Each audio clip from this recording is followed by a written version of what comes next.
À Haut-Puiseaux, 3 sites se mobilisent pour ce dimanche à la campagne. Certains y participent depuis près de 10 ans.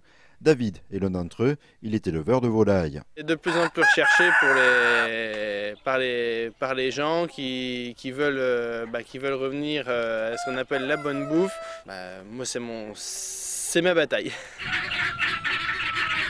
David est fier de montrer sa production aux visiteurs. Grâce à cette opération, il renouvelle et fidélise sa clientèle. Et les gens vont même se grouper face à la distance pour que ça vaille le coup de faire le déplacement et ne prendront pas un poulet mais 5 pour des fois la famille et feront le déplacement de Bar-sur-Aube par exemple.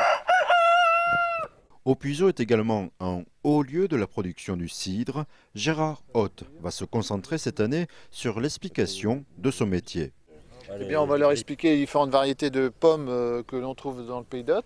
Et puis on va aussi leur expliquer complètement le cycle biologique de l'arbre, comment se structure un arbre, pourquoi il y a une production qui se fera plutôt une année sur deux. Des explications techniques qui correspondent selon lui à l'évolution de la demande des visiteurs.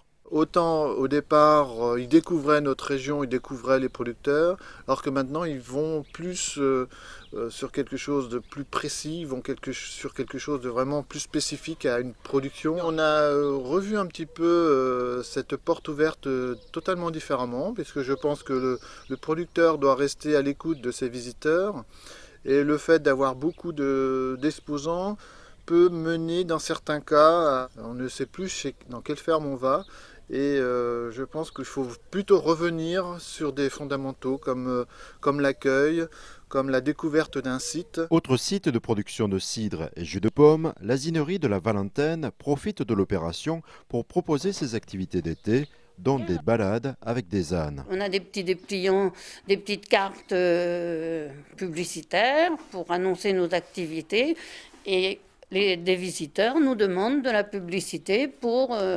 s'inscrire dans la saison d'été. Voir aussi d'autres animaux de la ferme, des volailles, un paon, 2 pannes, une chèvre naine, des moutons nains. On peut aussi se restaurer sur place. Joël Lagoguet ne se lasse pas de faire également découvrir son musée à l'occasion du dimanche à la campagne. Qui font une région, soit mettons au côté de Bar-sur-Aube ou du côté d'Arcis-sur-Aube, et ce ne sont pratiquement pas jamais les mêmes personnes. Le but de ça, c'est de montrer comment on travaillait et le mal qu'on avait. Pour moi, c'était plus agréable de travailler à cette époque-là que maintenant.